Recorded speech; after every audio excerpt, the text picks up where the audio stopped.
Good Monday morning, and thank you for watching us here on Live Impact News. I'm Eugene Daniel. You're joining us on 13 News Now Plus, which is our streaming app. We are in our studio here in Hampton Roads, Virginia. I am joined by producer Sarah Calloway and meteorologist Taylor Stephenson, who we are going to start with this morning because I don't know if you noticed, we got hit with another round of winter weather, not just here in Hampton Roads, but really hard further north in the eastern coast, that area, and then on our end, the eastern shore. Yeah. Really taking on some of the effects from that winter weather. Taylor, what's the latest, first off, with the forecast? So the winter weather is over for us. We had rain all day yesterday, and that's because temperatures were above freezing. They fell to the 30s yesterday evening. That's why the rain transitioned over into snow. And now this morning we had winter weather advisories. And as I mentioned this morning, the Weather Service is likely to pull those down pretty quickly. The only one left is the eastern shore just because of travel concerns, where VDOT has said if you can avoid traveling on the eastern shore, please try to avoid traveling on the eastern shore. And you can see at this moment, and I'll even try to see if I can zoom in here. Oh, I zoomed all the way out. Let's go the other direction. Here we go. You can see that we have this winter weather advisory for the eastern shore all the way up through the Delmarva Peninsula. Now, the eastern shore is the only area in our area that still has an active winter weather alert. That is not the same case as you head into the northeastern tier of the U.S., where there are blizzard warnings from Delaware up through New Jersey, New York City proper, also underneath the blizzard warning, into Massachusetts, Connecticut, and into Boston, where we are seeing now are these live videos or these are recorded? These are recorded. This is from Staten Island. Okay, this is from Staten Island. Thank you, Sarah. And you can see how people, I'm surprised we're on a bike in the middle of a snowstorm like that. But you can see that the snow was really coming down late last night, early this morning in places like New York City, Staten Island, and then around Boston, where I've seen some GMA reports of people out in the snow. I mean, you had to have your goggles on for reporters to be able to even talk and function in the snow. And as you can see there, the snow was actually really sticking in those areas. For us here in Hampton Roads, northeastern North Carolina, the snow didn't really stick just because we didn't have the temperatures cold enough, plus the rain made conditions just too messy for the snow to really stick onto the ground. Now, we did see some reports of 1 to 2 inches of snowfall across the south side portions of the peninsula, but on the eastern shore, and I'll show you this here, of a look of the satellite and radar, and you can see where this huge nor'easter is just impacting the U.S. and bringing snowfall to portions of, you get into New Jersey and into New York and into Hartford, Connecticut and Boston, where they're still seeing heavy snowfall. Here in Hampton Roads, we are not seeing anything else here, but I want to show you this report because we get storm reports, and I'm going to show you here compared to the Northeast. Now we're finally getting some more storm reports in those areas around the eastern shore. So we're going to do this, take my little camera tool, and then we're going to zoom in. So we're going to take it from south to north on the eastern shore just because I want to show you the difference. So here's near Cape Charles on Highway 13, and you can see they got 3 inches of snowfall. That was to be expected, 3 inches there in Northampton County. We're going to go up the eastern shore, and we're near Painter, and we have here 3 to 4 inches of snowfall in southern Accomack County. Then you go up here to Walb's Island, closer to, Maryland and Delaware. And in this area, here's our storm report from this morning. From Walb's Island, storm report was 8 inches of snow as of 12 a.m., though I did see another preliminary report that did say 11, so it may have corrected, but anywhere from basically 8 to 10 inches of snow up there. Now, I want to show you something else. This is the amount of storm reports we've had across the Northeast. Oh my gosh. Look at that. I mean, I can't even make out some of the city names Yeah. because there are so many storm reports. And storm reports can be anything, everyone. This can be just snowfall. This could be wind. This can be down trees, coastal flooding. But you can see that everybody obviously getting engaged with this and showing what they're seeing. I've seen some storm reports in places like New York, up to 12 to 16 inches of snowfall so far. So go ahead, Eugene. You're gonna say No, something. I was just going to say, you're looking in that area right now. Yet I cannot make this out at all, but somewhere in that, I think, is New Jersey. Yes. Where my older sister currently is, and I know that they are just holed up at home. Her husband, and their 3 kids. They're not going anywhere right now because of all the snow. And I told you, Tara. Oh my gosh, I just put both of your names together. It's a cute name, Sarah though, Tara. and Taylor together, they're Tara. I told both of you I was driving in this last night, coming back from Washington, D.C., visiting my sister who is in school there. And I knew the time that it was supposed to start snowing. I'm not going to sit here and claim ignorance. I knew. I just felt that I could get out, and be okay. It snowed the entire way from me coming down from D.C. to Virginia. It took me way longer than I normally do. That visibility was no joke. Those not. visibility issues were no joke. It was really serious. It was. And I mean, I don't know about you, Sarah, if you stayed up late last night, but I kind of stayed up a little bit later than I should have because I wanted to see the snow. And the flakes were so fat. I mean, they were huge. They were huge. Snowflakes.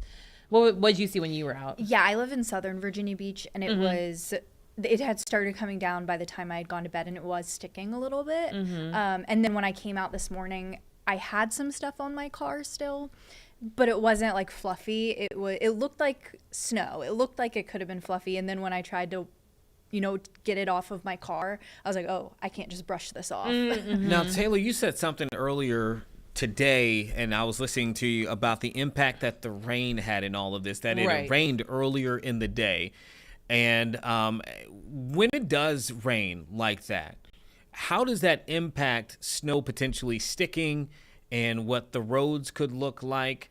I felt like you said something earlier, and I thought I made a mental note to ask you about it. Is there a connection with the snow not really sticking as much because it rained earlier? Oh, yeah. So the rain, when it falls down and it covers the roads, it keeps the roads a bit warmer, but it also makes it a slushy mess. So when you have the rain on the ground and then you add the snow starts to melt and make it more slushy. So that's why it's harder for it to stick unless the ground's dry, the ground's also cold, snow will just stick and stick and stick. You Got have it. rain, plus the ground's already a little bit warmer than freezing. Yeah. Then you get that kind of slushiness. So that's what I was talking about earlier. Got it. Understood. And then in our case, yes, it was cold enough to snow, obviously. Right. But we're looking at it now to where, it's supposed to kind of warm up at this point. So that's why we're not seeing it too bad, at least in Hampton Roads. In terms of? Actually, maybe I need to rephrase my question. I'm not expecting the snow to stick around too long here. Oh, no, you're not. Okay. I mean, temperatures are going to be above freezing and even in the 40s today. So anything that's around will most likely melt pretty quickly. If not today, because of the cloud cover, definitely by tomorrow. Yeah. Okay. It looks like this is in Hampton, this live look, and there's nothing on the there's ground, but you nothing on can the see ground stuff there. on the roof. Yeah, and the roof is already starting to melt too. Yeah. So there you have it. But I'm sure if we took an image, if we had one, we were talking about Accomack County, the Eastern Shore, and their road conditions earlier today at the top of the morning. We heard from VDOT and crews there saying, hey, back roads, atrocious. They're really bad. Even some of the main roads, they were still working on it as of around 4 or 5 o'clock this morning. And, we didn't really have we don't have cameras that give us access, but I'm sure if we showed if we had a camera that showed that, you'd see probably a much different story than what we're looking at here in Hampton. Oh, for sure. And again, we were just on the southern edge of this system, so we just kind of got scraped. Everybody else really got the brunt of it, as you can see from these storm reports. But we're going to go ahead and move on to what I'm expecting for later on today. So you can see we had a few lingering flurries around portions of the eastern shore and into northeastern portions of the viewing area, including the northern neck. Now, across the area, what we'll see for today is that we're going to see temperatures well below normal for this time of year. They're going to be in the middle to upper 30s with windy conditions, and we'll see wind gusts as high as about 35 miles per hour. Cloudiness will continue, so that will also keep us on the cooler side. So by noon, we're going to talk temperatures in the upper 30s to lower 40s, with highs today near 42, 43 degrees at best for most areas, which is about 10 to 15 degrees below normal for this time of year. Cloud cover is still sticking around for us across the area. And so do I need to go ahead and wrap? Are we good? Okay, No, you're good. Okay, Take your time. Okay. Just making sure, because I know this is live impact news. I didn't know if anything had popped up. No, we let you know. Okay, thank you. But yeah, so today temperatures will be in the lower to middle 40s, and that's about 10 to 15 degrees below normal for this time of year. But you tack on the fact that we have wind gusts up to about 25 to 35 miles per hour. It's going to feel more like the upper 30s throughout the day, so really cold. I will say, I don't know really how cold it feels to the skin because I have not been outside since it was 3 in the morning. So I can't really tell you what it's like, to be honest, in terms of what it feels like to your skin. But I'm sure it's not the most comfortable, of course. Now we get into the later on this evening and later on tonight, and the clouds finally start to pull away as that nor'easter starts to pull away from the U.S. And we'll see some clearing in the skies overnight into early tomorrow morning. But with clearing skies and those northwest winds, expect a cold night. Temperatures will drop off to the middle 20s to near freezing. So a cold night for us. Now, I know that a lot of people around this area, they are on the waters for their jobs because they have to be. Now, today may be one of those days where you may have boat restrictions, where you may not be able to be out on the water because we have gale warnings in effect through this afternoon for both the Bay and the Atlantic. Wind gusts as high as 45 knots in both the Bay and the Atlantic, with seas up to 13 feet and waves up to 9 feet. So very, very choppy waters. High tide today is at 1:15 p.m. Later on tomorrow, we're going to see so much more sunshine. We'll have a cold start in the 20s and 30s. After that, we'll have another cold afternoon, lower 40s. But at least it'll be sunny and winds will be much calmer. Another thing I love about this sky view, if we can take this sky view full real quick, that'd be great. We're going to take this graphic full. I want to slide this back. Look at the rooftops in Virginia Beach. You can kind of see it's a little bit of a snowy start. Oh, man, that's so cool. It's so pretty from just outside of Mount Trashmore. But you can also see that the skies are kind of partly sunny, so still a lot of cloud cover, but the sunshine peeking through here and there. But otherwise, just a nice, not the most welcoming Monday, right? But at least most areas around Hampton Roads and the peninsulas had at least a 2-hour delay. So I think most people were kind of happy about that. Okay, let's talk more about some happiness. Okay, middle 50s by the middle of the week, 60s by Thursday. Great. But we have our next cold front coming through. That's going to bring us some showers through Thursday into early Friday morning. Temperatures behind that front will actually moderate back towards normal, so the mid-50s. And that takes us to the first day of March on Sunday. You know, let me tell you something. This feels as though it has been the last 2 years, this year and last year. I feel like I've experienced more snow in Hampton Roads than I did my first 3 years that I was here. There were some winter, storms that took place, but the consistency that we've had snow, it feels like in the last 2 years, has been more consistent than other years. Now, again, I've only been here 5 years. Taylor, you've been here now for 3 years. 3 years. Sarah, you've been here for my whole life. Your whole life. So you would really be the person that would be able to help, give it some maybe context on that. But it just feels like in an area where we're not accustomed to having snow, we've definitely experienced it more than what I thought we would. Oh, for sure. And I think, too, this is a whole meteorological thing, and maybe at the end of winter, for at least meteorological winter, it ends on Saturday. Maybe we'll do a wrap up of why. And it's about oceanic patterns. And we were in an El Nino. We had a triple dip, which means we had it 3 times in a row. And during those years of the El Ninos, we had no snow for over 1,000 days here in Hampton Roads. And we finally broke that streak last winter. when we entered a La Nina.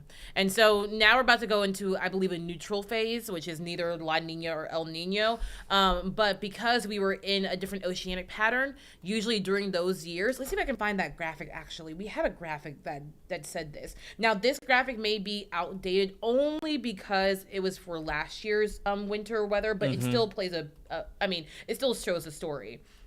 So let's see if I can find that. I'm about to say, when you said triple dip, when I usually talk about that, I'm talking about some kind of dance move or something of that nature. Triple dip. Here we go. Let's see if this will do it for us. Well, we can do it this way. So, again, we were in a La Nina pattern, especially last year, but we also were in one earlier this year. I think we're about to, I can look this up too in just a moment. I believe from what I read from the weather government services, that we were about to enter into a neutral phase. But when we had a weak La Nina, we had snow every year but 2022 to 2023 in those years. When we had a moderate La Nina, then we started seeing some more snowfall. But compared to El Ninos, we usually did not have as much snowfall. Let's see if I have any other graphics that can show this as well. If I see anything else that will help me in this case.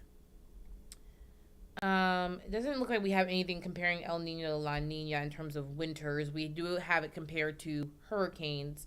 So maybe that can be something that we maybe think about comparing what the oceanic patterns look compared to each other in terms of winter times. But let me go ahead and look this up just real quickly about our winters in comparison to what we should be going into. So give me 1 second while I navigate this.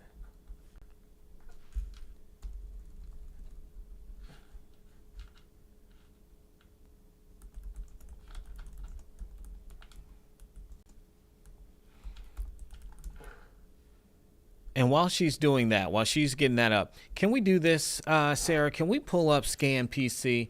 I want to show people something just real quick while Taylor's doing. I didn't know how long you might take. I'm Taylor. done now. Okay, well, hold on. I want to show. I want to show people this right now. So when we talk about the impacts of a winter storm, and we were looking at and talking about how the Eastern Shore got hit harder in our particular region. Look at this here. There are now nearly 8,000 customers who are currently without power, according to the outage map there on the Eastern Shore. And you can just kind of see where we're seeing the more, looking at how many customers are per area, zip code, and county. But it's all the way up and down the Eastern Shore. And to give you a little bit of context, we were reporting this morning that it was at 6,000. It was just over 6,000. So more people have now lost power since we started daybreak. Even since 6 o'clock when we were looking at it, more people have now lost power in the last few hours there as the efforts now are to try to get those people back up and running. So, if you're in that area, you already know this, but a lot of the schools, they just went to virtual learning days. There's all kinds of delays happening across the region, but certainly on the Eastern Shore, that's been our biggest trouble spot today because of this winter storm that came in yesterday.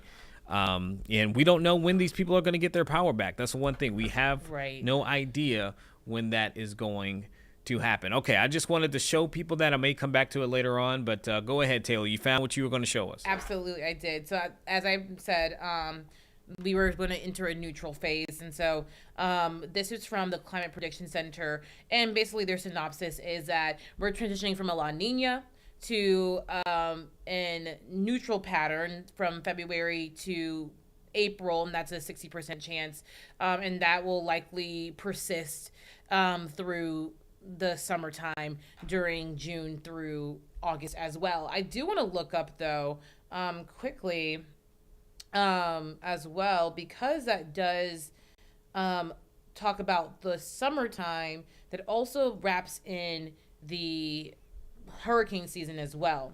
Okay. And so I'm looking at this study from Florida State University, one of the top universities for meteorology in the country. And they're saying that, obviously the effects of the El Nino Southern Oscillation, which is the oceanic pattern, is a big effect on hurricane season. It's known that El Ninos suppress hurricane activities while La Ninas enhance the hurricane activities. But then it also talks about just the regional differences. So maybe we could talk more later as we get closer to hurricane season about, the effects of a neutral pattern, since we'll kind of be in that, and that's going to be the first time in quite some time that we'll have a neutral pattern. But from the Florida State University Florida Climate Center, they were saying on the Gulf course in Florida, La Ninas and neutral patterns pretty much have the same signal. And so maybe we'll see, the percentage of hurricanes being fairly more consistent this year. But we'll do some more research on that. But what I do know from the Climate Prediction Center is that we are most likely exiting our La Nina phase over the next couple of months and entering a neutral phase. But again, oceanic patterns, the whole world is connected when it comes to weather. So oceanic patterns dictate not only winter weather, but also can dictate your hurricane weather as well. And that's so fascinating to me that everything is all tied in together, right? You're sitting there talking about hurricanes being connected, in this case, to our winter weather snow coverage, right? I mean, that's all fascinating.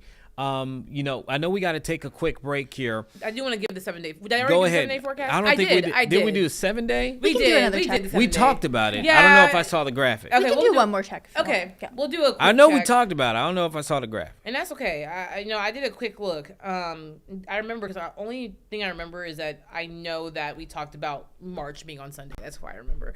But yeah, so we'll have temperatures rising to 60 by Thursday. On Thursday, though, a cold front comes through, and that's going to bring us some showers on Thursday into Friday. And that will also bring us a small dip in temperatures, but we'll be back near normal Friday through Sunday. So we'll just have to get through 2 cold days before we'll get a real feel of late winter. But meteorological spring and March start on Sunday. Man, cannot believe we are already at March, about to be a quarter of the way through 2026 already. Okay, Taylor, thank you so much. This weather, being a major, major story for millions of people, definitely on the East Coast. So we appreciate you breaking that down. We do need to take a quick break here on Live Impact News, but on the other side of this, we'll have much more.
Okay, thank you for sticking with us here on Live Impact News. At the top there, you see the mother of the teenage boy who's been accused of shooting and killing multiple people inside of a Georgia high school in 2024. Remember, the father is actually on a trial facing nearly 30 charges in that case. But at the bottom, President Trump has now come to a podium. He's speaking today and honoring what they're calling angel families, or the families of victims of crimes by undocumented immigrants. We're going to allow the president to speak here for a bit and see what he has to say.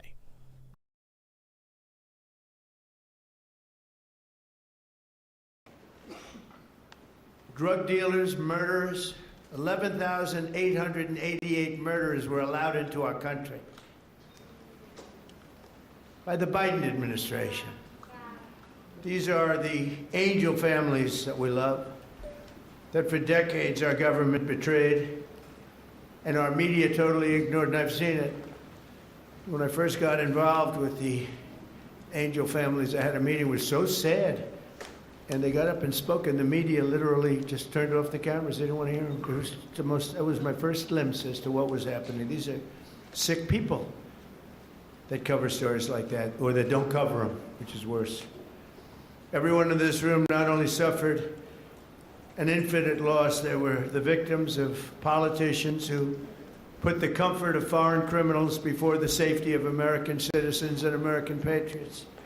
Their stories were censored and suppressed like maybe almost never before, so that the politicians could open our borders and allow our nation to be invaded. If we didn't win the election, our nation would right now be destroyed.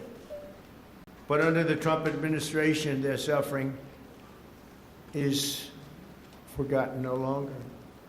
In just a few moments, I officially sign a proclamation that I've been waiting to sign for a long time, including my first administration. There were so many different legal roadblocks, it was incredible. We got it done, and I'm doing it today. February 22nd is going to be National Angel Family Day. Very important. So many incredible family members and friends, parents and children. On February 22nd, 2 years ago, a brilliant 22-year-old nursing student named Laken Hope Riley went out for a run on a college campus in Georgia. Laken was viciously attacked, brutally beaten and murdered by an illegal alien gang member who the last administration heartlessly released into our country. No problems. Let them in. They let in everybody. They didn't check anybody. They let in everybody. Among the first bills I signed into law after taking office last year was the Laken Riley Act. I'm so proud of it. To ensure illegal alien criminals are rapidly removed from the United States of America. If that's okay with the media. That bill has already been really playing a big role in the life of our country. It's resulted in over 21,000 illegal alien arrests. 21,000.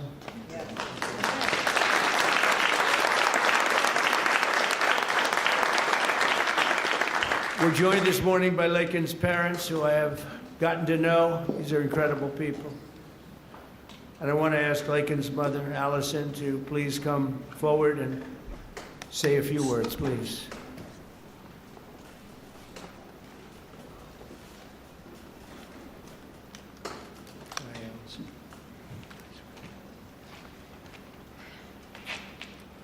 Well, this is unexpected, but I think that a lot of people feel like that President Trump is maybe different than the version that I've gotten to know. And I just can't thank you enough. You have said from the beginning, literally the day after this happened, that you would not forget about Laken. You weren't president at that time, and you have not forgotten. You have fought a fight that most people would not want to have to fight. most people wouldn't. They would just say it's just easier not to do this. And President Trump you are doing a thankless job that most people just wouldn't do. And I just can't thank you enough. There are just not enough words to say. Because if you've lived the nightmare that we have lived, you understand the importance of the job that he's doing and securing our nation and fighting for our families.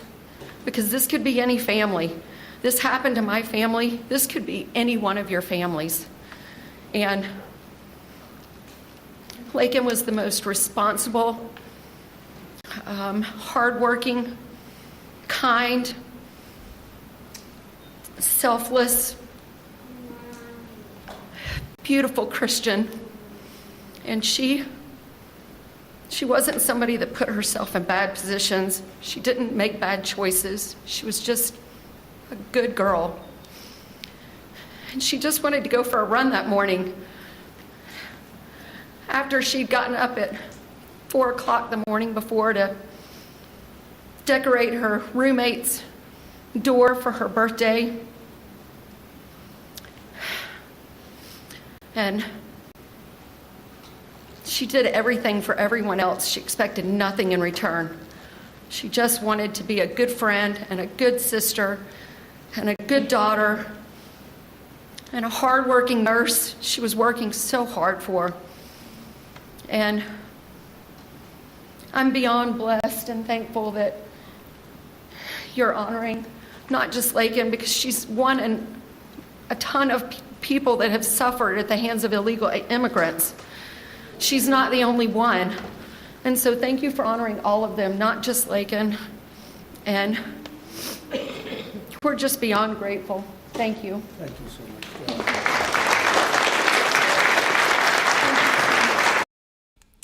You were just listening to the mother of Laken Riley. Remember, she is the 22-year-old woman who was killed in Georgia in 2022 by an undocumented immigrant there. And a bill did become a law, the Laken Riley Act. It did pass with bipartisan support that would make it easier for federal immigration officials to detain and deport those without legal status who are charged with crimes ranging from minor theft to assault on law enforcement. It became a very big part of the Trump administration, as you heard from the president there, and the mother of Laken Riley showing her appreciation. All of this happening again as the president today says he is honoring what he is calling angel families, the families whose relatives were victims of crimes at the hands of those who are undocumented. We'll be right back here. We're going to take a quick break on Live Impact News. Oh, we're not. We have something that is coming up right now. I apologize. We're actually going to go to this. We're going to go from the president down to Georgia. We've been following the trial of Colin Gray. Remember, he's the father whose son is accused of shooting and killing multiple people inside of Appalachian High School there outside of Atlanta, Georgia, back in 2024. The father is the one that's on trial, though, facing nearly 30 charges. Well, today, the mother of Colt Gray, that teenage boy, is testifying in this case. That's her right there. We're going to go in and take a live look and listen into what she is saying to the court. At which point he almost immediately fell asleep. And so I just covered him up and went out of the bedroom, shut the door, and told Colin, don't go in the bedroom, leave him alone. He needs to sleep for as long as possible, because he had not been sleeping very well either. During that time frame when he's having the panic attack, did he ask for y'all to call 911? That's what he said when he first walked in. Because I heard him say something, but I wasn't sure what. Because I was in a different room, and then he immediately started with the crying thing. But yes, apparently that's what the first thing he asked for. And then do you remember the date that it happened? No. Okay, I'm going to show you some text messages to see if it refreshes your recollection about the date. You can kind of look at those and tell me if it if based on those, if you remember the date that it happened.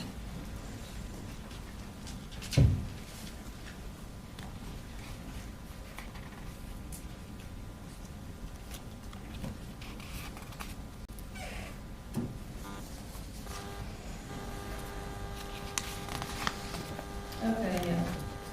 Yeah, so these are from me. Yes. Looks like maybe to my sister. I'm not sure who it is to. Does Jenny sound familiar? From you to Jenny? Yeah, I know I did, I texted her about it. And based on those text messages, what date did the anxiety attack happen? Looks like, the 19th. Of July? Yes. Okay. So,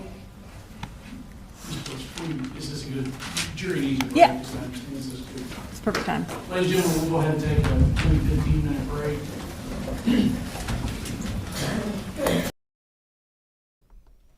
Okay, they're going to take a quick break there. You can see the mother of Colt Gray emotional as she gives her testimony there before a courtroom in Georgia. Again, the father, Colin Gray, of that teenage boy, is the one who is currently on trial, with prosecutors saying that he should be held responsible in some way for what happened to those 4 people who were killed and others who were shot there in 2024, saying that the father had at least knowledge of some of the mental issues and other things that his son may have been thinking prior to that shooting taking place. Obviously, the defense refutes that. They say that their client is not guilty. And that is another case that has been followed that begs the question, should parents be held responsible for any kind of school shooting? And if so, to what degree? So it's a case that is getting a lot of attention across the country with that question in mind. Another case that we are following just went underway. Just popped up here. We're awaiting for the opening statements. This is out of Utah in the Corey Richens trial. Now, this is the 35-year-old woman who was accused of poisoning her husband with a lethal dose of fentanyl back in 2022. You can see there again, the courtroom has now begun to be prepared to hear the opening statements. Now I think we can go ahead and take a quick break, because on the other side of this, we're going to have more about this case and listen to that case live here on Live Impact News.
This is a live look here in a courtroom in Utah. We are now underway in the Corey Richens trial. That is the 35-year-old woman accused of poisoning her husband to death with a lethal dose of fentanyl back in 2022. That right there is Corey and Eric Richens. The 39-year-old man died March 4th, 2022 inside of their home in Salt Lake City. Now, according to prosecutors, they say that the night that he died, Corey, the wife, brought cocktails into their room to celebrate a successful venture in her real estate business, and then she later went to sleep in her son's bedroom. She returned to the master bedroom where her husband was located hours later to find him dead in bed. Now, there are a lot of other twists and turns, according to prosecutors, with this particular case, saying even a year later after her husband's death, Corey published a children's book to help her 3 sons process their grief. Well, a month after that book was published is when she was arrested and charged with multiple crimes, including aggravated murder, attempted aggravated murder, insurance fraud, and forgery. She could face life in prison. Why do prosecutors believe that she did this? They believe that Corey killed her husband for financial gain and to start a new life with the man she was having an affair with. All right, with all of that, let's go ahead and hear the opening statements in the case against Corey Richens. First, these photographs, to the extent we're worried about them being wholly irrelevant, they have minimal probative value in as much as they are consistent with other evidence in the case regarding Eric Richens being an avid hunter and traveling to hunt in things that may or may not have happened while he was on hunts in and out of the state. And there's no unfair prejudice here. Candidly, this is Summit County. Every juror in this county knows that people hunt and sometimes have taxidermy trophies from their hunts in their homes. This is fine. Thank you, Your Honor. What else you have? Your Honor, that is the state's objection. The state will now bring up I think the slide that defense is objecting to. See, there may be 2. Scott, you need table 2, right? That's correct, Your Honor. Okay, one moment.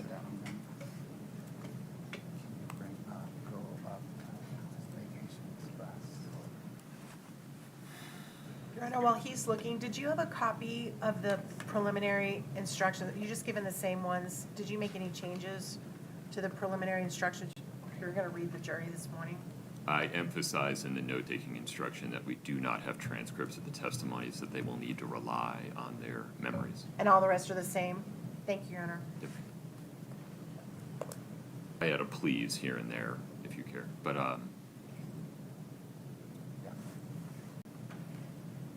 It's the one before that also, but we can start with this one. Yeah, start with this one. All right. The other one, the gifts you made. go ahead, Ms. Lewis. Your Honor, we object to this slide and actually the next one they're going to pull up, primarily because these are not exhibits that have been pre-admitted. He's putting into the opening statement things that we don't know yet if they're going to come into evidence and how they're going to come into evidence. That's our objection on this one. I guess it's the state's risk to run. Preview for me. Which witnesses are you going to get these in through? Your Honor, this one, and we can shut this one down and bring up the next one. This one we'd also object under 403. It's the same objection that we don't know who this is coming in, if this is going to come in, and my guess is they're going to attribute this to somehow that Ms. Richens a greedy person. I think this is extremely prejudicial. I think these, forgive me, Mr. Bloodworth, these are memes that your information technology expert would say were sent from Ms. Richens' device to other people shortly after Mr. Richens' death. Your Honor, not the sent part. So Okay.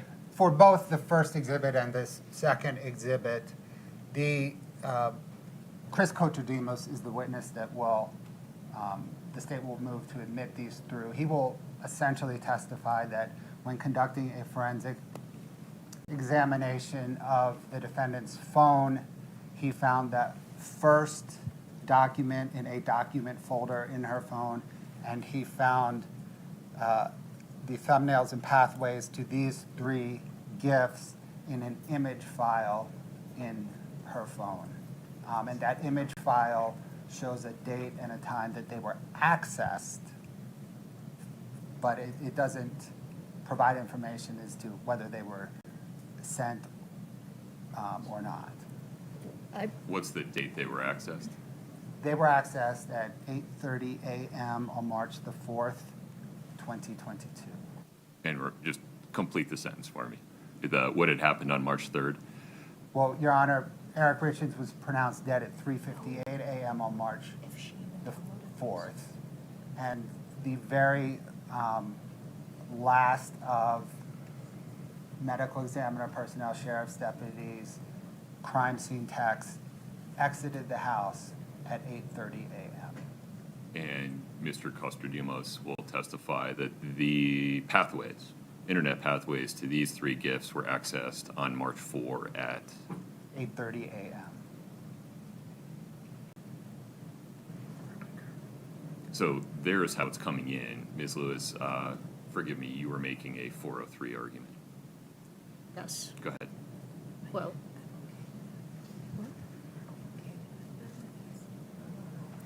Your Honor, we just renew our objection under 403. I think they speak for themselves in terms of the prejudice. We also don't know who had the phone at that time. We don't know where these were downloaded from, if they were sent to Ms. Richards. We don't know if she put these on her phone. We really don't, we know very little about these photos or these gifts. So we would just renew our objection under that. Okay. Internet content that was accessed from defendant's phone on the morning of March 4, 2022 has probative value because it's circumstantial evidence of what the person with that phone was thinking, and there is a link between that phone or that device and defendant. These gifts that are linked back to that. Now they're trying to get some of the basic agreements between the prosecutors and defense together, according to the judge, and just listening to what they were saying there. We are expecting for opening statements to happen at some point. But even more in this case that was interesting is this other acquaintance that prosecutors have introduced into evidence as a part of what took place in the moments and that night leading up to Eric Richardson's death. They say that prior to his death in February 2022, an acquaintance of Richards claims that she gave Corey 15 pills after Corey asked her for her fentanyl. Okay. Days later, then on Valentine's Day, prosecutors say Corey left her husband a sandwich and a note. Eric reportedly became very sick after eating the sandwich, telling a friend, quote, "I think my wife tried to poison me." It was later that month, in February 2022, the prosecutors say that Richard then asked the same acquaintance for more fentanyl, and within a week after that date, her husband was dead. Again, remember, they said that they believed that this was done for financial gain. Eric Richards had an estate worth nearly $5 million at the time of his estate. And in 2020, prosecutors say he met with an attorney for estate planning and removed his wife as a beneficiary to his life insurance policy and chose his sister to manage his trust. So prosecutors say he made these changes after discovering his wife was misusing their finances. So a lot of things prosecutors say were happening in this marriage that ultimately are the reasons they believe that this wife killed her husband by poisoning him to death using a lethal dose of fentanyl. Here's what we're going to do. We're going to continue to follow this. But again, right now, it seems like in that case, if we can actually show it now, Sarah, because they just had the camera on her for a moment, because I don't believe we've really seen her in the courtroom yet, because the camera's been on the judge most of this time. But here's what we do. It's 10:51 right now, and President Trump is still speaking. So let's see if we can switch back while they're figuring out some things in the courtroom. let's go back to President Trump. Again, he is right now said he's honoring what he's calling angel families. Those are relatives of victims of crimes by the hands of undocumented or illegal immigrants. So we're going to go back to that right now. Listen to what the president is currently saying. People have said that. And so it's, but the one problem is that, and every time I say it, I go back to the one thing I said, but we wouldn't have had 25 million people allowed to come into our country, totally unchecked, totally unvetted. And those are the people that destroyed your lives. They destroyed your lives. They wouldn't be there. So I always say I like it better, but there's one thing I don't like better, and that's what they did. Because I think that's the single biggest problem. He gave us inflation, highest inflation we've ever had. I solved that. Right now, inflation's at a very low number. How about gasoline? I was in Iowa, $1.85 a gallon. I solved that. I did a great job with that.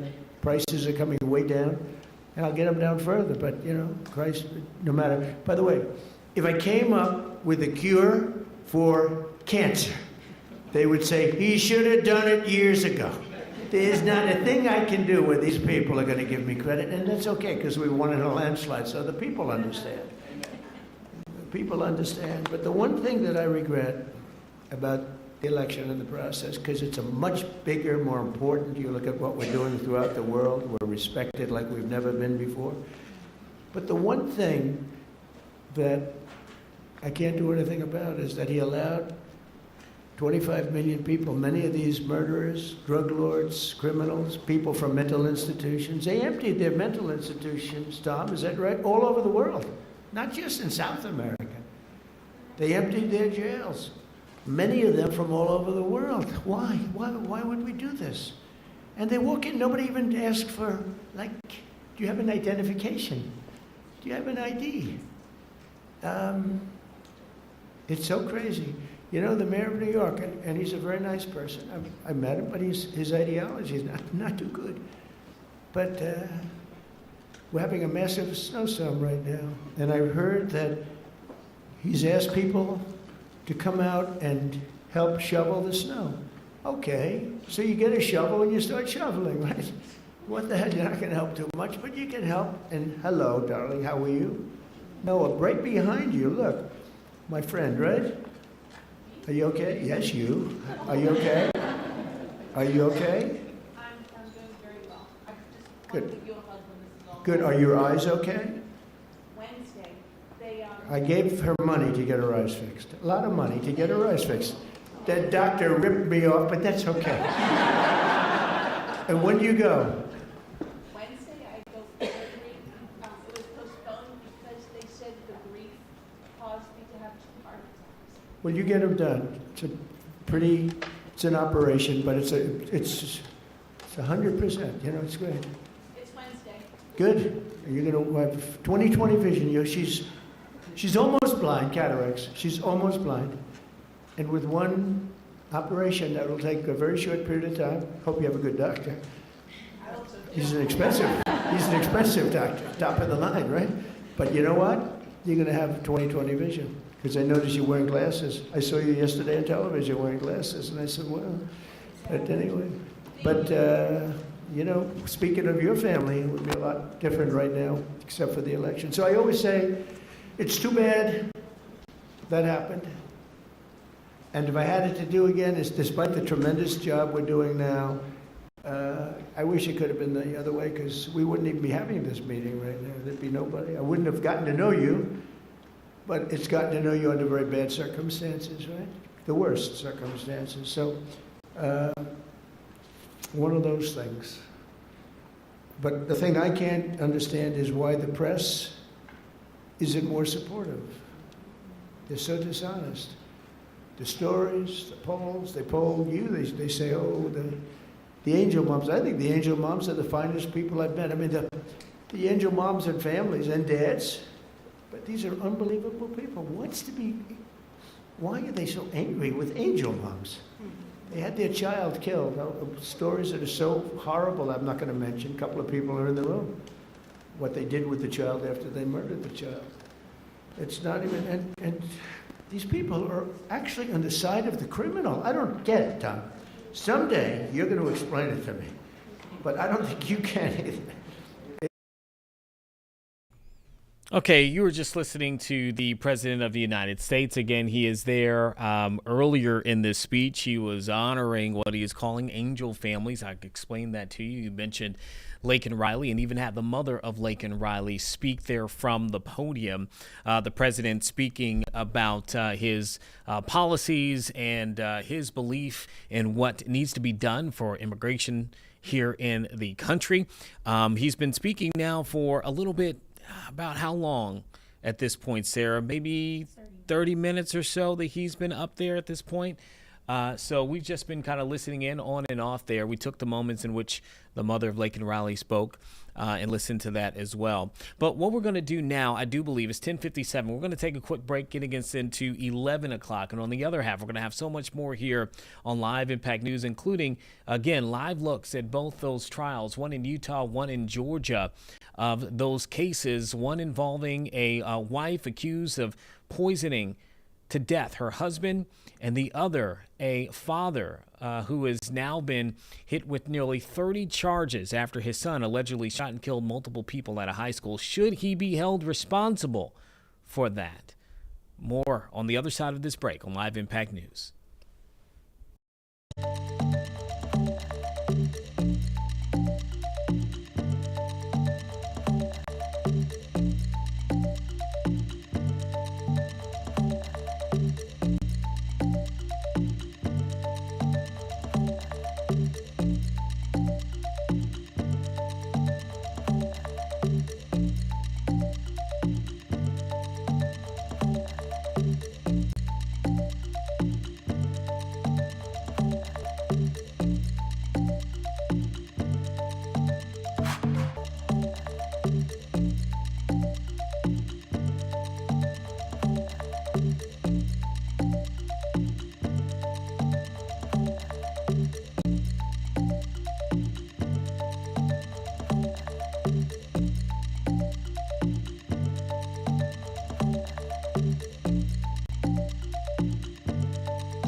We are back here again. We're covering a multitude of things happening right now, mainly two court cases that are of a lot of relevance right now. One out of Utah, a woman accused of killing her wife or killing her husband for financial gain. And in Georgia, we had just been listening to the moments in which the mother of a teenage boy accused of shooting and killing multiple people inside of a high school in 2024, his father now at the center of this trial, being accused of nearly 30 counts. The mother is testifying in court today. We're going to go back to that case. This is the case against Colin Gray in Georgia. And again, the mother of their teenage son, Colt Gray, is currently testifying in court. No judgment. Thank you. All right, so you, at 5:34 p.m. on July 24th, that second one, you said, I started Colt on Zoloft today. Don't say anything about it unless he brings it up. And the defendant's response was K. So does July 24th sound accurate around the time you started him on that? Yes, ma'am. Did he have, a prescription for Zoloft. No, ma'am, he didn't. How did that come about? The decision to start him on it, Yes. I had been taking Zoloft for over a decade, and for basically the same issues that he was having. And I had talked to him about trying it. I talked with Colin and with my mom about the decision to try him on it. And we decided to go ahead and try him on it because we had not gotten insurance yet. And that was kind of one of the big holdups. So I was on a relatively high dose. And so I knew from just talking with my psychiatrist and just researching it myself what the initial starting dose for really anybody, but specifically a child, would be. And so I just started him on that super low dose. And how would he get it? Would you give it to him, or did he have access to it? While I was there, I would give it to him. And do you know where the Zoloft was kept? While I was there. While you were there, yes. In my purse. So you mentioned during your testimony earlier that it was clear that Colt needed professional help. At this point in the time frame where he's had the panic attack, you're giving him Zoloft, what kind of help did you think he needed? I felt like, especially after the panic attack happened, I felt like he needed some sort of inpatient crisis type help, where he could go in, be observed for a certain amount of time by a team of doctors who could then put together some sort of treatment plan for him. And that's the type of help that I researched, and that's the type of help that I told everyone that I felt like he needed. And Cole, I've talked to him in detail about it many times, and he was excited. He was on board with it. He wanted to go somewhere where he could stay there for a certain amount of time and get help. Was the defendant supportive of getting Colt into therapy or counseling or inpatient treatment? In general, he didn't usually have a whole lot to say about it, but there were multiple occasions where I tried to talk to him about it, and his initial reaction was always, well, what if there's anything wrong with him? What if he's just messed up? What if he's just a piece of crap person? Then what are we going to do? And I said, well, for one, as his mother, I know that there's something that he's dealing with. He's got issues. He needs help. That's not even a question in my mind. But if we do go somewhere and they say, there's nothing we can do or whatever, then we'll find another doctor until we find him the help he needs. But I was not happy with the reaction that I got most of the time when I was trying to talk to the defendant about getting Cole help. At any point, kind of over the years, had he been supportive of trying to get Colt into therapy? No. And why not?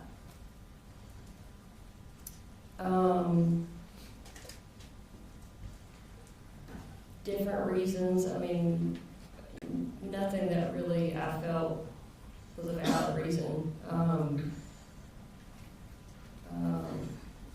I think in general, the defendant just didn't want to deal with it. He just wanted to not pay attention to it and hope it would go away. And also, I personally think that he was afraid that Colt was going to go and talk about what the defendant will do. Speculation objection, what's your response? I think if she, based on her interactions with the defendant and her discussions with him and her observations of him, I think she can say why he didn't want to get Colt into therapy. I think speculation is when you don't have a basis for your testimony, but she lived with him for over a decade, and she tried to get Colt into therapy, and she was there when the defendant had discussions with her about that. So I do think that she has a basis for why the defendant did not want to get Colt into therapy or counseling or inpatient treatment. Ma'am, what's your answer to the question?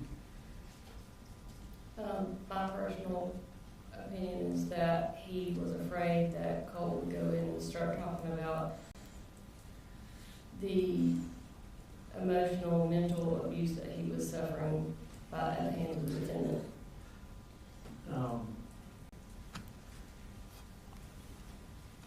I've got more objections now. Go ahead.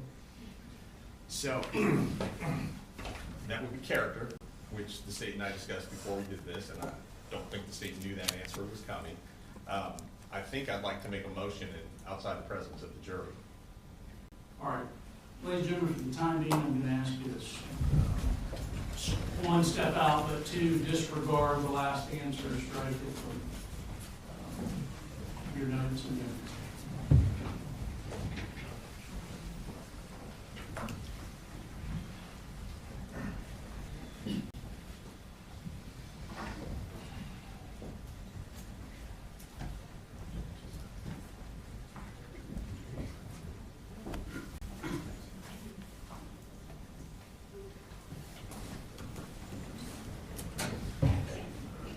Go ahead.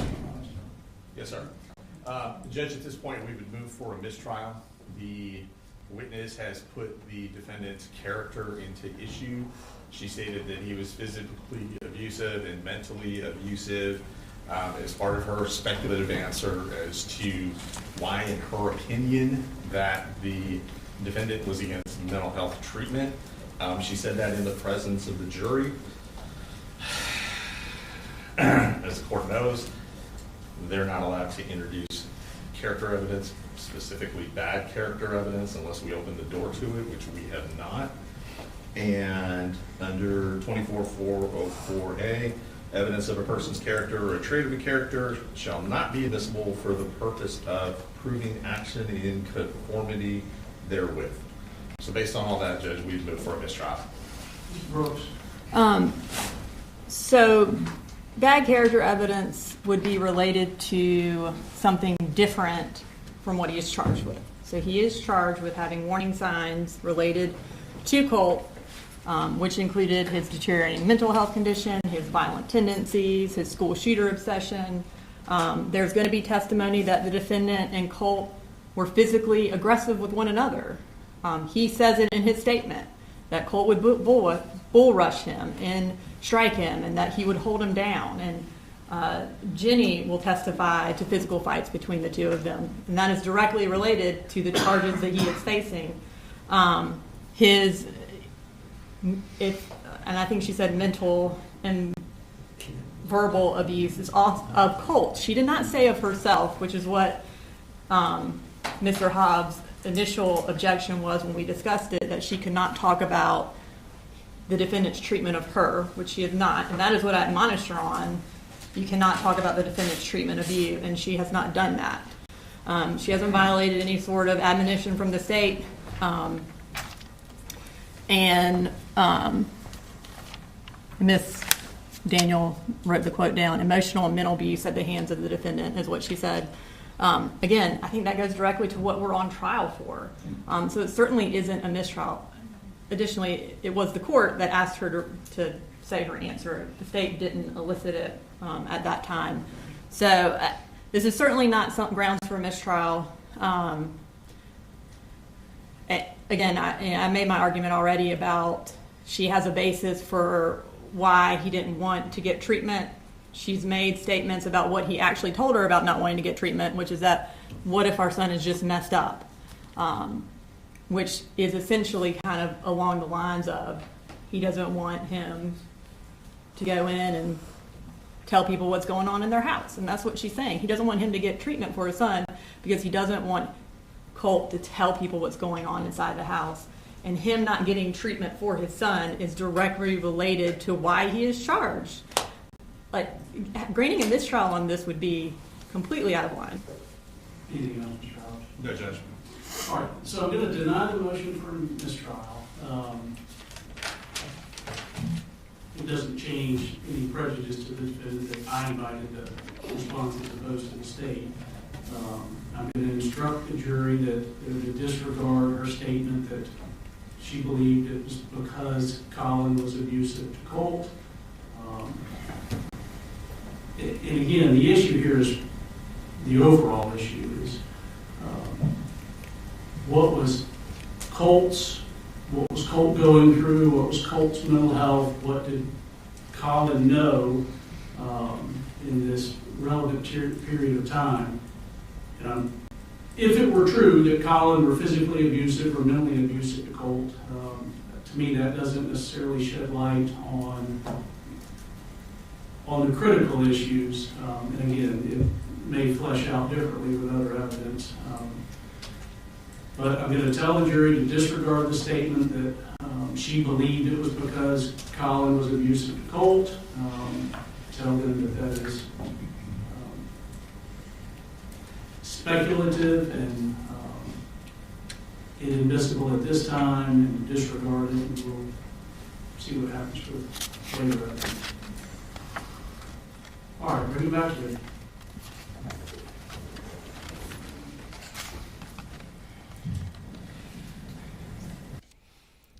Interesting moments right there. You saw the defense of Colin Gray motion for a mistrial. The judge denying that motion. The defense saying that the testimony by the mother of Colt Gray, again, Colin being the father, the mother is on the stand, has been on the stand this morning.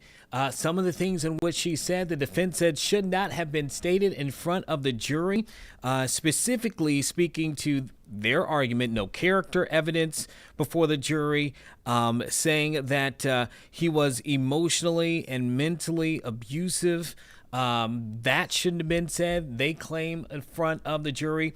Prosecutors with the state arguing that that was okay, not for her to say it in terms of any abuse towards her, but any alleged abuse towards their son, Colin, and also saying that son Colt, also saying that Colin, the father, was against getting mental health support. The prosecution saying that that fits into what the argument here is in terms of his responsibility into what later happened, saying that he also knew that his son had an obsession with school shooters, and that the two would get into often physical tussles between the father and son. But you saw the judge there strike down the motion for a mistrial. This case will continue in this moment, and we will continue here. We'll get back to that courtroom in just a few moments, but we'll take another break now.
Welcome back to Live Impact News. Should a father be held responsible in the accused shooting at the hands of his son, his teenage son? A school shooting that took place in 2024 in Appalachian High School. Prosecutors say that the young man there to your right, Colt Gray, shot and killed 4 people, injured multiple others. And it's his father there to the left, Colin Gray, who is on trial right now for nearly 30 counts, accused of having some kind of awareness into what his son may have done with the weapon that he apparently gave him as a Christmas gift.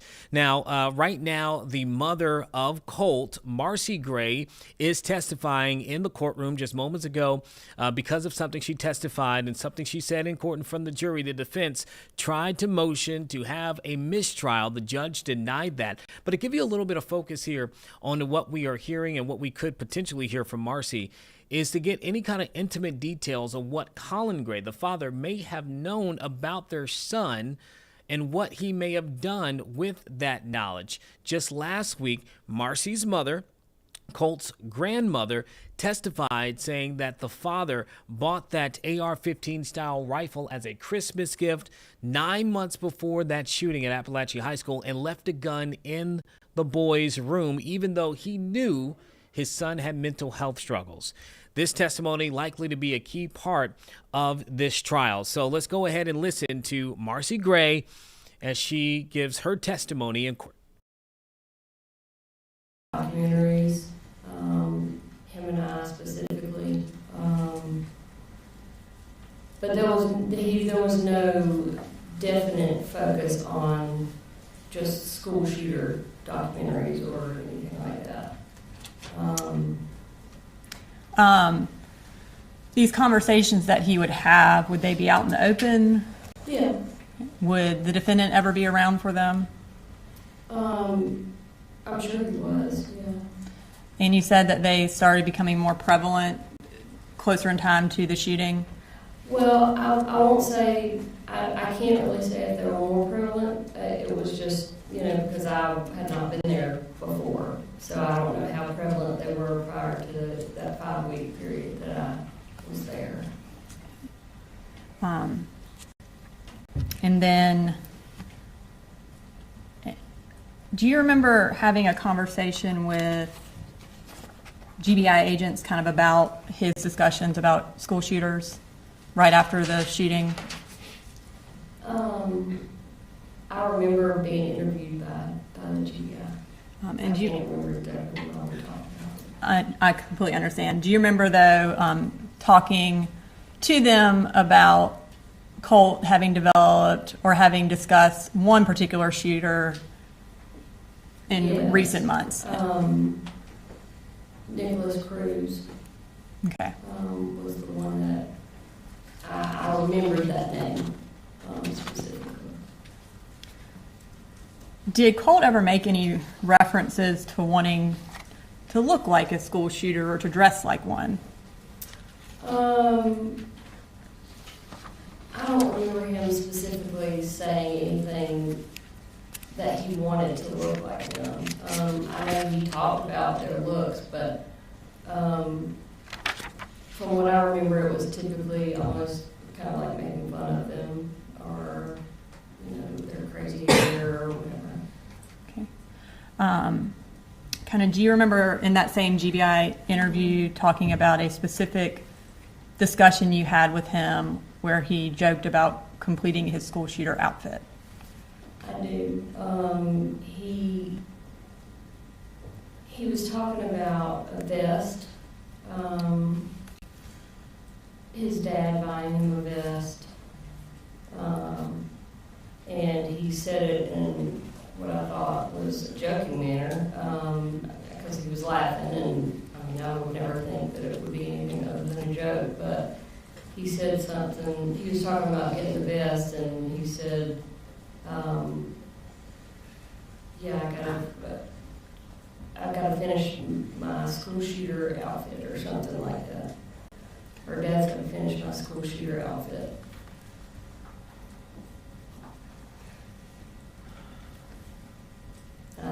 I said, that's not very funny. And of course, he was like, oh, that's fine. I'm just kidding.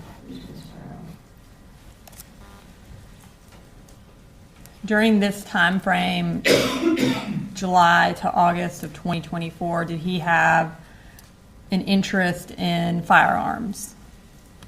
Yes. Tell me about that.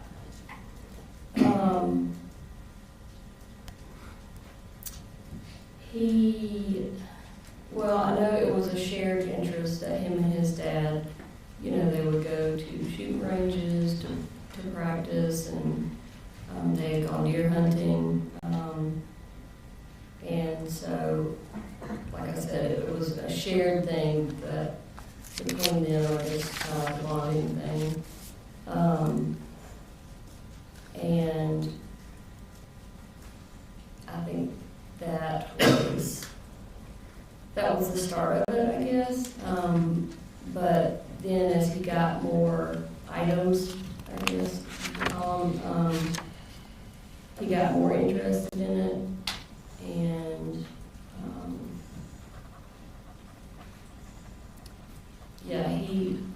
to the point where when I was there for that 5-week period, he was just involved with his gun a lot. He would clean it all the time, and he was always asking his dad to take him to the shooting range and that sort of thing. He definitely had an obvious interest in guns. When you say he was cleaning it all the time, where did he, or I guess did Colt have his own rifle? Yeah, the rifle that his dad bought him for that Christmas. And where did he keep it? Colt, where did Colt keep it? When I was there, it was generally in his bedroom. Do you remember where in his bedroom? I really didn't go in his bedroom, but he didn't have anywhere really to set it, so I guess it was like leaned up against the wall, or when he would clean it, he would sit at his desk, because I could walk down the hall and look in and see that he was cleaning it.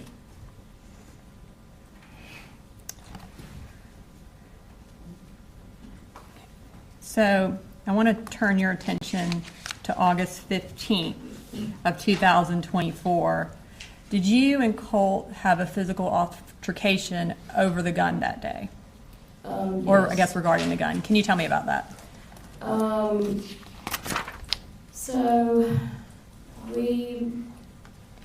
was initially just trying to talk to him about the gun. I wanted him to just put it away because he had been carrying it around, and he didn't want to hear it. And so he was walking away from me and walked into his bedroom.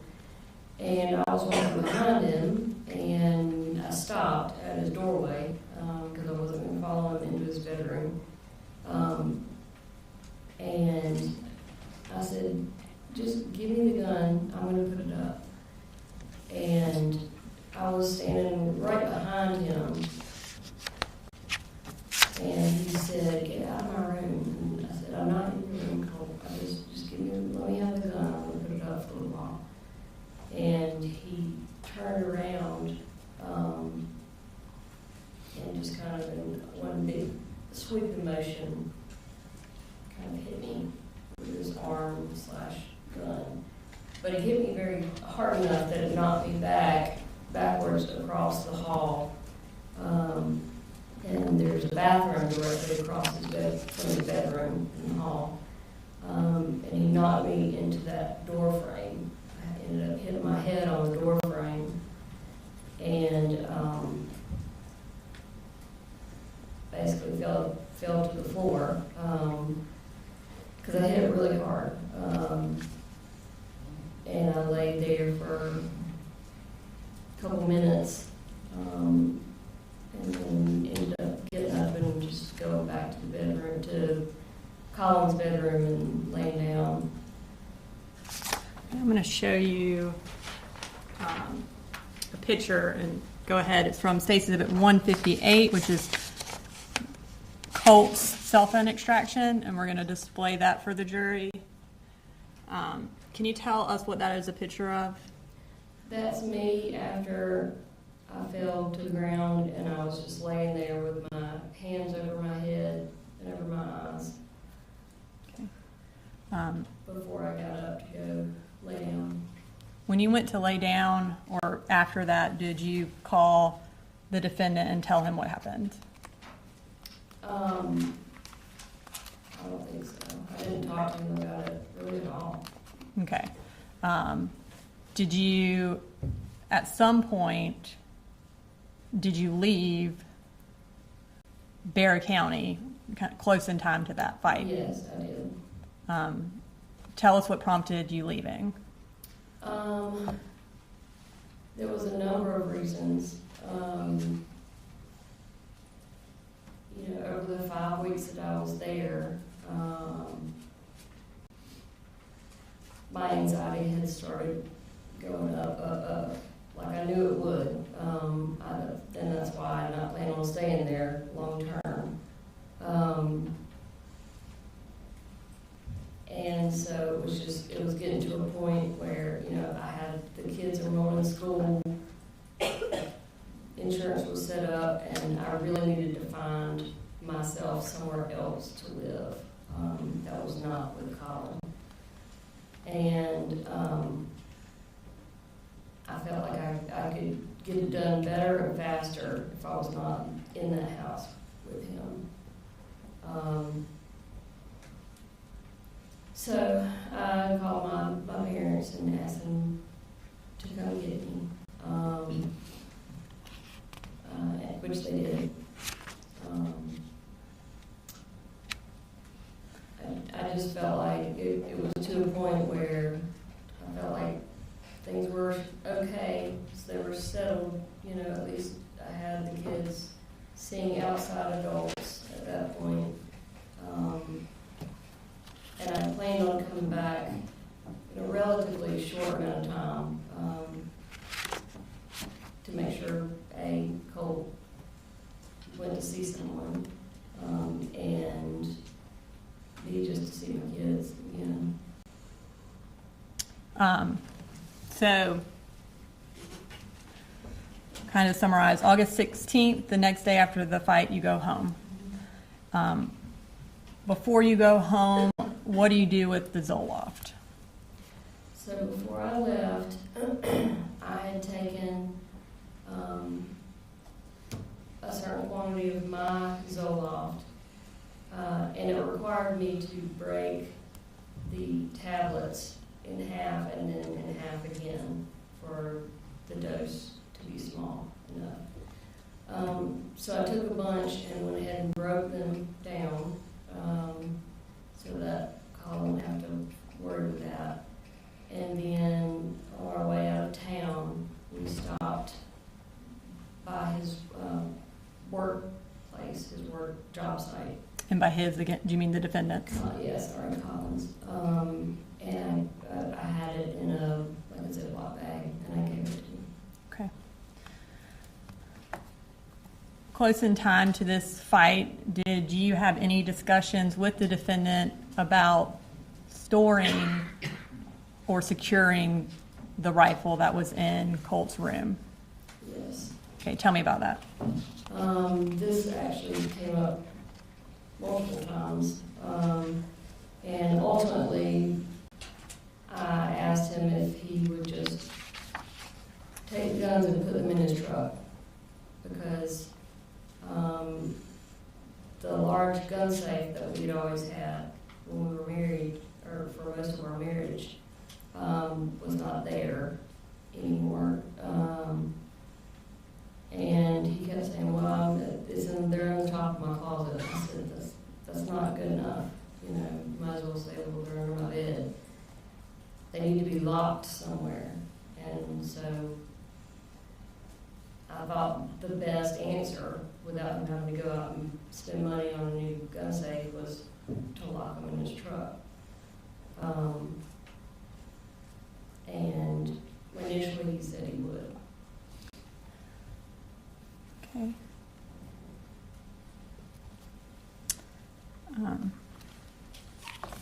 And circling back to Colt's anxiety issues, earlier you mentioned that you wanted to get him into an inpatient treatment place. At this time, I'm going to display some text messages between you and the defendant from State's Exhibit 156 from August 21st of 2024.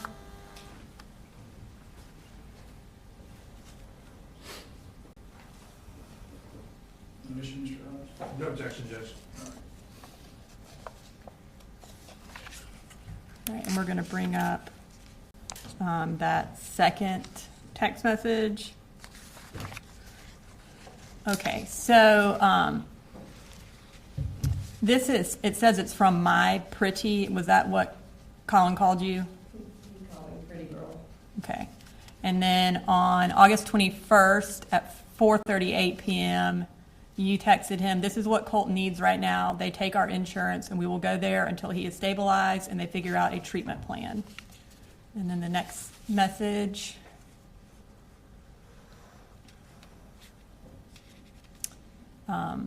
This is where you sent the defendant the website for Advantage Behavioral Health Systems Crisis Stabilization.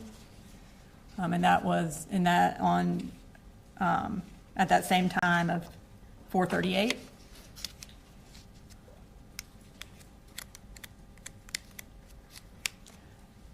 And then you said, "I tried to send it to Colt, but I guess he's blocked my number now."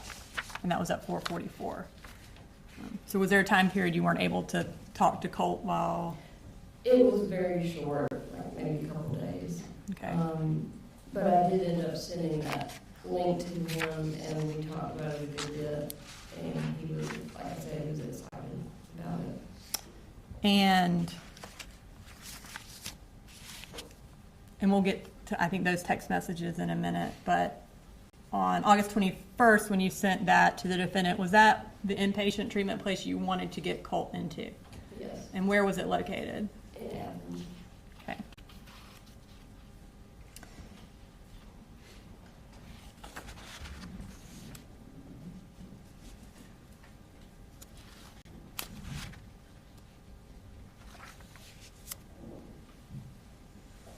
Okay. And when you sent that to the defendant, did he ever respond or follow up with anything related to that? No. Okay. When did you plan on taking Colt to Advantage Behavioral? So initially, we tried to set up several different times, but my mom had gone up, and she was going to go with Coley to take Colt, but she ended up breaking her hand and had to come home. So I think that was on like a Wednesday or Thursday. Well, that Saturday, the defendant and I had been planning all week for me to come up to visit the kids, and primarily on that Saturday to take Colt to Advantage Behavioral in Athens. We had been talking about it really ever since I left. We had planned on doing some fun stuff, with the kids. And my mom and I had called Advantage Behavioral, talked to them to find out, as far as intake of patients, what we needed to do, who needed to be there. And so everything was ready. And then... And we'll get to that. I got a few more Sure. things before. So the plan was August 31st, that Saturday. And you mentioned that your mom came up that week. Did something happen at school that week that prompted your mom driving up there and y'all kind of wanting this to happen?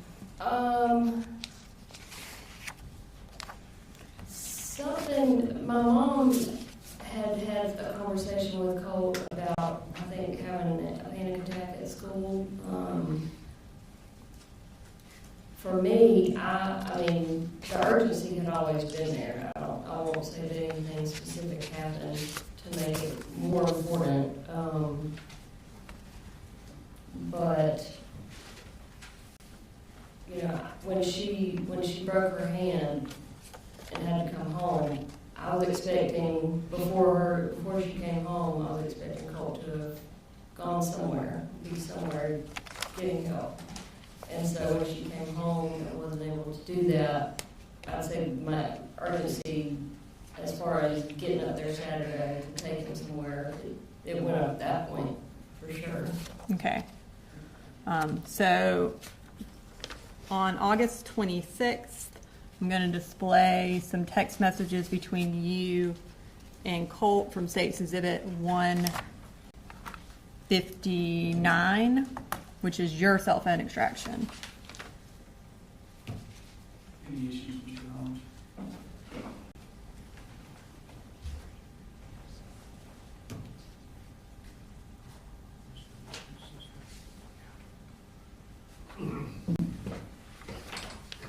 Judge, we will just object to the messages that are from Colt as hearsay. And I believe, I don't know which ones he's talking about, but a lot of the text messages are related to his mental health and would come in under the then existing mental and impression. I see. I can't remember the exact wording of it, but that hearsay exception. Can I see? Yes.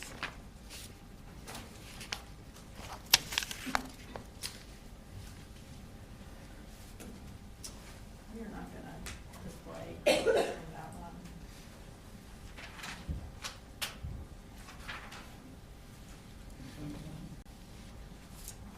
He's on it.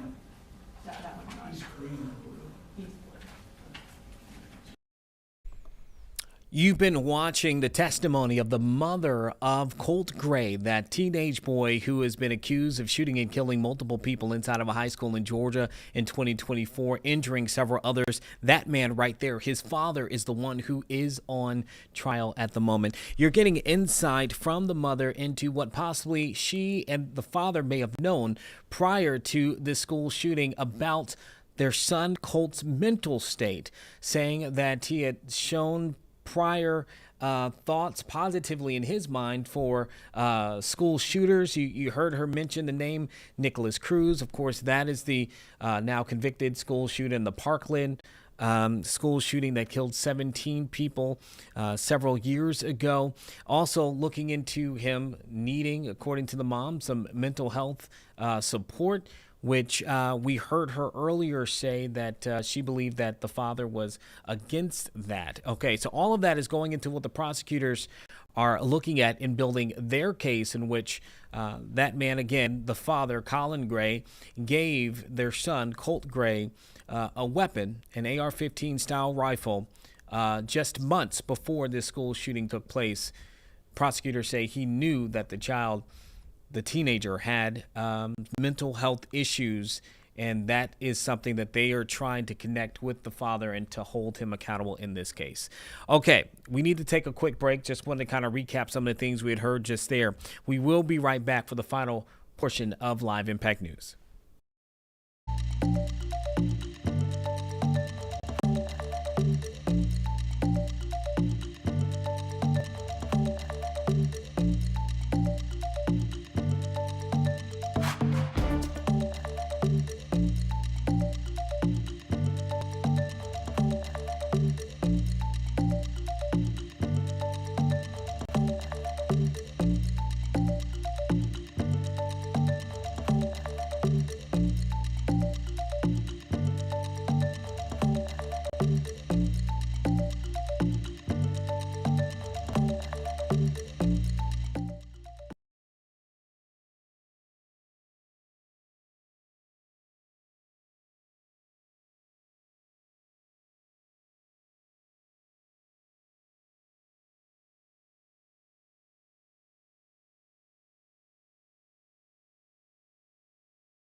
You're taking a live look here. Two different trials going on at the same time. One in Georgia. We were just listening a little bit before. In the case of Colin Gray, we heard from the mother of Colt Gray, the teenage boy who is accused of killing 4 people, injuring several others there at a high school in Georgia. At the top there, we are looking at a case out of Utah, a woman accused of poisoning her husband to death intentionally for financial gain. We're talking about Corey Richens, accused of killing her 39-year-old husband, Eric Richens, in 2022, giving him a lethal dose of fentanyl, according to prosecutors, in the form of a cocktail. Okay, we're going to go to that case right now for the next several minutes. All gummies that the police found in Eric's things. Some of them, you can tell, had commercial bags where he bought them from dispensaries. Some were in clear bags that he bought from somewhere else, the location unknown. So you take it down. So as they're getting ready to go to bed, oh, you're going to hear that after Corey left the room, Eric was on his phone, and he was talking to a friend named Scott Wagner. And you're going to hear that Scott Wagner talked to him at 10 o'clock that night. That when Scott Wagner talked to him, he did not sound drunk. He did not sound high. He did not sound like he was on fentanyl or anything else. That there was no sound of the wife or children in the background, that he was alert, that he was having a totally normal conversation with Scott, and this was at 10 p.m. Shortly after 10 p.m., you're going to hear, forgot to mention, when Corey left the bedroom, she has always maintained from beginning to end that she left her phone in the room, in the charger next to her bed, which we all do at night when we're about to go to bed, we charge our phones. Nothing unusual there. After 10 o'clock, around 10:30, so this is an hour after Corey's left the bedroom and is in with her son, Corey's phone is unlocked and moves just a few feet. Now you're going to hear Corey's friends in this trial and some other people testify that Eric was always checking Corey's phone. And you can kind of see why he probably was doing that. Based on what you've already heard from the state. Maybe he had good reasons, but he checked her phone a lot. So we know he did that at about 10:30 because we have proof that the phone opened and closed. Moved a short distance, like maybe walking around the bedroom, and then closed again. And that is the last thing we know for sure that Eric did the night that he died. Sometime after that, we don't know exactly when, Eric died. Slide 9.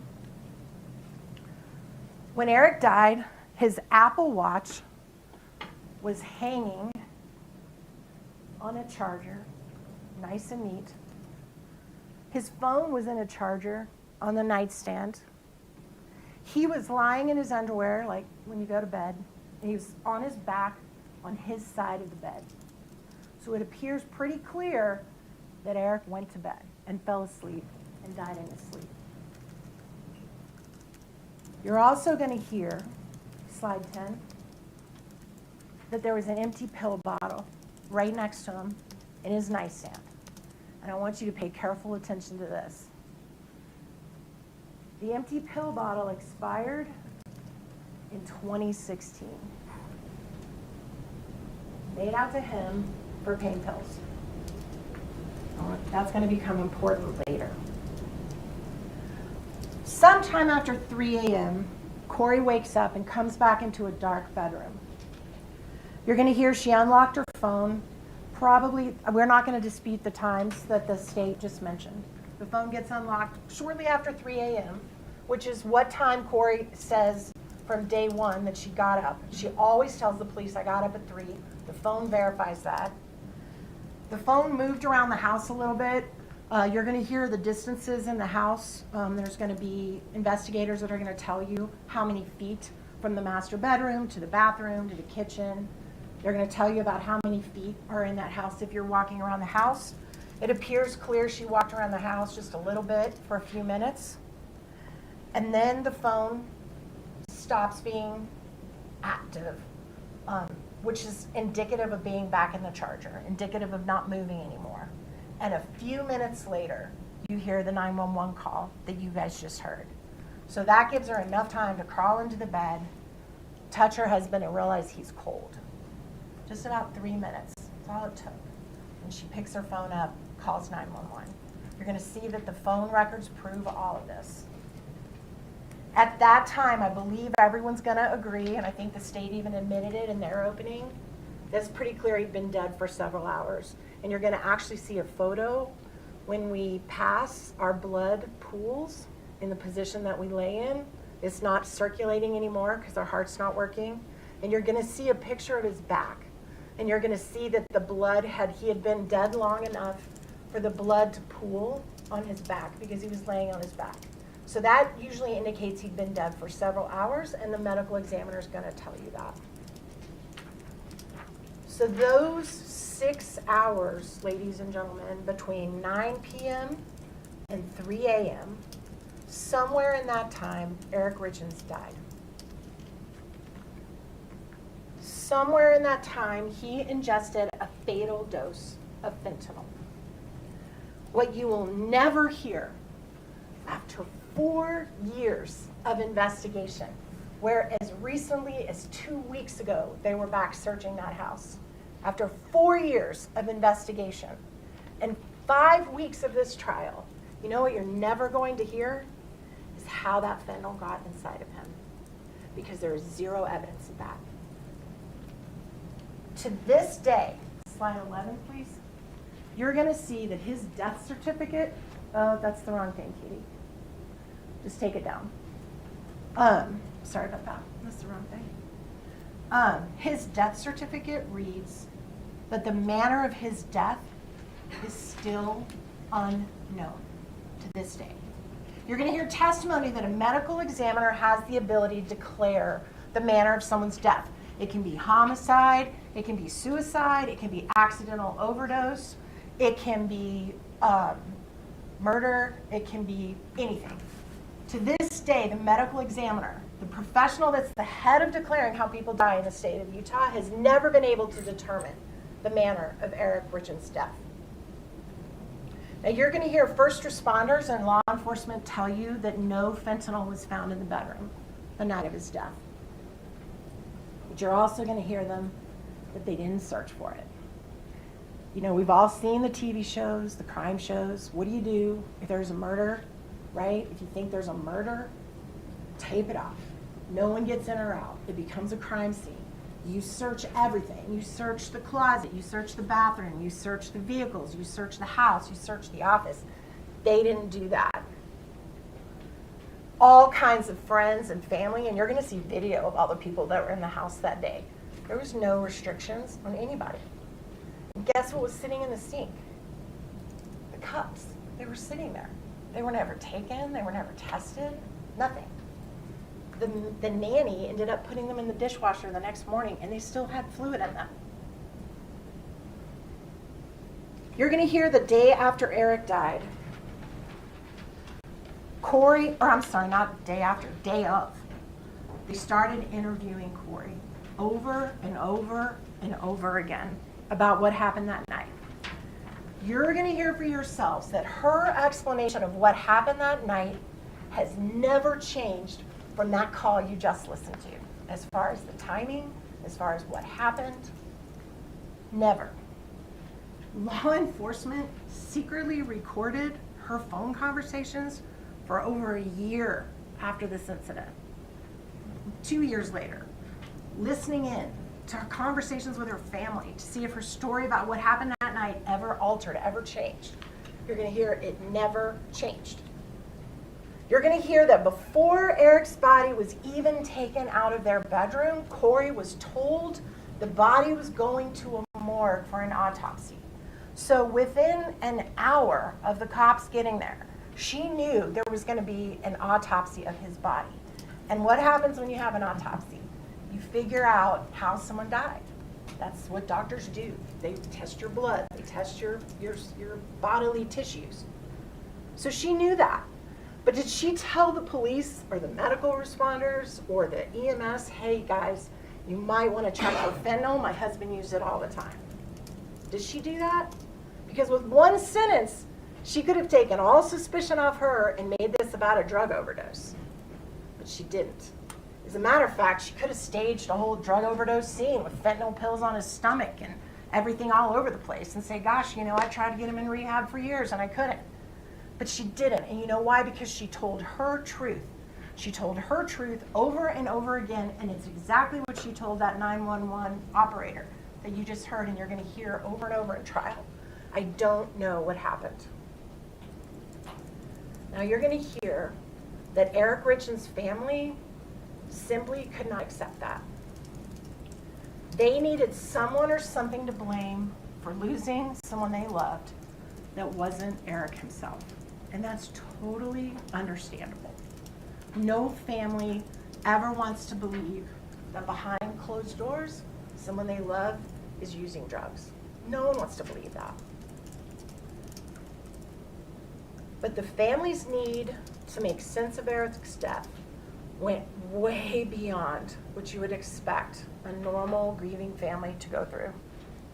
You will hear that as the detective arrived at the house, Eric's sisters spoke with the detective in the driveway.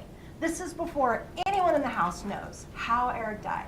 If he had a heart attack, if he had an aneurysm, a lot of people were talking about aneurysms at the scene, and you're going to hear that. Nobody knew yet how he died. The sisters were telling the police, Corey probably did this. Corey probably did this. Day one. His sister Katie tells the police, and you're going to hear her testify about this, that Corey had recently found out that Eric had put all their assets in a trust, and that Katie was in charge of the trust. She's going to say, I'm in charge, and that Corey didn't like that. She told that to the police at the scene. So Corey already knew before Eric ever died that his assets were protected in a trust and didn't automatically come to her if he died, that there were legal things you had to go through. You're going to hear that it didn't stop there.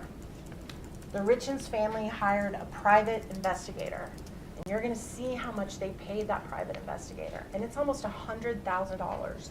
And they paid that investigator to spend every waking minute digging up as much dirt as he possibly could on Corey Richens to try to implicate her in Eric's death. Even though the state already had all the evidence from the scene that night that would show what happened in those 6 hours, right? The investigator goes looking for skeletons in the closet. And boy, did he find some. You're going to hear that after an exhaustive private investigation into every single thing about Corey Richens' life, he uncovered plenty of things that I'm quite sure she's not proud of. She's not a perfect person. She's a flawed person. I would submit we all are. But the prosecutor just turned some of her most intimate, personal correspondence into entertainment with bubbles and slides. You're listening there to the opening statements in the trial there. Corey Richardson, she is accused of poisoning her husband to death in 2022 and for financial gain.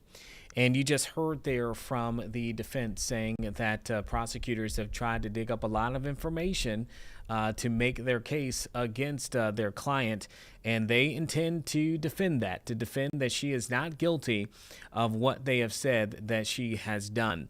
Obviously, we'll stick with this case for the next few days as well as a few others, but right now we're out of time. Up next will be 13 News Now at noon with Ashley Smith, and don't forget from 1 to 3 there'll be another edition of Live Impact News with Connor Reel and Nia Campbell. Sarah and I will be back tomorrow at 10 a.m. right here on 13 News Now Plus.